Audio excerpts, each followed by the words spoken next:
إذا وقعت الواقعة ليس لوقعتها كاذبة خافضة رافعة إذا رجت الأرض رجا وبست الجبال بسا فكانت هباء منبثا وكنتم أزواجا ثلاثة فأصحاب الميمنة ما أصحاب الميمنة وأصحاب المشأمة ما أصحاب المشأمة. Terus untuk hikmahnya hari-hari ini penting sekali ya teman-teman. Kita ini tanpa terasa kadang-kadang sebagian dari kita karena kebanyakan baca medsos, dan itu memang sebetulnya bukan tugas kita, kan tugas kita berjuang, bukan buka HP kan hasilnya itu ya. Akhirnya ini kita nggak terasa masuk di dunia yang bukan dunia yang sebetulnya kita pahami. Dunia perpolitikan, dunia komentari pemerintah, dunia ngeritik ini ngeritik itu yang sebetulnya kita nggak paham. Bahkan komentari tokoh yang kita juga nggak tahu sebetulnya muwajah belum pernah. Akhirnya kita ini jadi orang yang sepertinya yang berfungsi hanya kupingnya, matanya nggak berfungsi. Akhirnya melihat dengan kuping bukan dengan mata, ya akhirnya nabrak-nabrak. Jadi nggak terasa medsos-medsos yang biasa kita baca itu mengarah isinya orang-orang yang tidak dewasa, mengarah banyak ngutuk bukan banyak mendoakan baik umat, banyak ngeritik bukan pengen islah. Nah itu kalau kita baca terus kan lama-lama kita terbentuk, akhirnya kita ini jadi bukan seperti mizat 6 sifat lagi ya, sifatnya tambah sifat yang ketujuh, melaknat ya. Sifat yang ketujuh ngarang dewe sebab medsos, sifat yang ketujuh memperbanyak laknat ya. Wos, hancurkan, ini lengserkan, ini hancurkan, ini butakan. Astagfirullah. Jadi ciloko. Ini sudah bukan bahasanya orang tabligh dan bukan bahasanya Sayyidul Anbiya rahmatan lil alamin. Ini penting loh, kita ini kadang-kadang nggak tahu.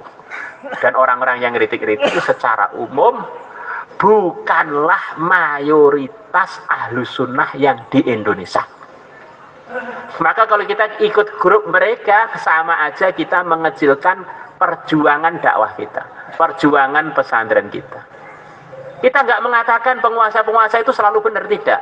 Tetapi kalau kita ini menjadi pembenci, ya bagaimana kita mau bisa dakwah? Kalau kita ini menjadi oposisi, bagaimana kita mesti menjadi? Kita ini pengen jadi orang tua. Jadilah orang tua, jangan jadi saingan. Kita jadi masuk jadi saingan, nggak sadar. Bisa lihat kok grup-grupnya Al-Fatah secara umum tuh banyak terkontaminasi komentar-komentar terutama selepas pilihan presiden 0102 itu. Sampai sekarang itu belum hilang kesannya itu. Banyak yang belum hilang.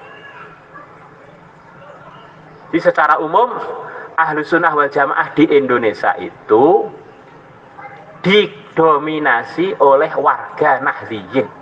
Yang disanalah terdidik Pondok Al-Fatah, yang disanalah muncul Kiai Mahmud, disanalah muncul Kiai Uzair, itu dari didikan warga Nahdliyin. Nah yang dikomentari di medsos itu nggak tahu namanya, katanya warga Nahdliyin yang bagaimana, yang dikomentari rata-rata warga Nahdliyin. Sementara yang dikomentari itu kita nggak pernah melihat langsung orangnya, hanya riwayat dari medsos itu kan secara sanad. Usulul hadis kan nggak diterima, nggak mutasil, mutasil itu kondi tuh, mutasil karo tangan, ya mutasil pak, live apa tuh, kan bisa dititu live-nya itu, betul kan ya? Jangan sampai terus keluar dari cabang Al-Fatah, takbir, kanggo ngelawan opo, kanggo ngelawan apa? Ternyata ngelawan konsolidasi yang Ahlus Sunnah. Sementara yang banyak komentar, banyak yang mengarah dia tidak bermadhab. Banyak yang mengarah dia akidahnya bukan Asy'ari. Begitu itu. Jadi kita nggak sadar jadi ikut grup yang ghairu Ahlus Sunnah, sementara yang kita serang teman kanan kita, walaupun mungkin mereka sebagian ada yang salah. Coba kamu renungkan. Definisi Ahlus Sunnah yang telah kita itu, terus yang di Indonesia itu Ahlus Sunnah itu 60-an juta adalah warga Nahdliyin. Terus yang dikomentari entek-entekan di medsos itu menyerang warga Nahdliyin.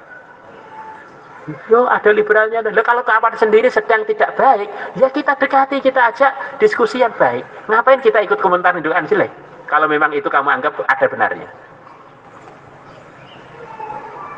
Insyaallah. Ini penting loh. Bijaksana dalam bermedsos itu penting. Apalagi santri putri piyo urusan vaksin, urusan apa, yo melok-melok sapa jenenge Mardigu.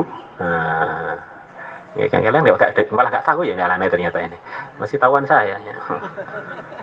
Jadi jangan sampai santri Al-Fatah ada komentar mengenai vaksin. Jangan sampai ada komentar mengenai corona.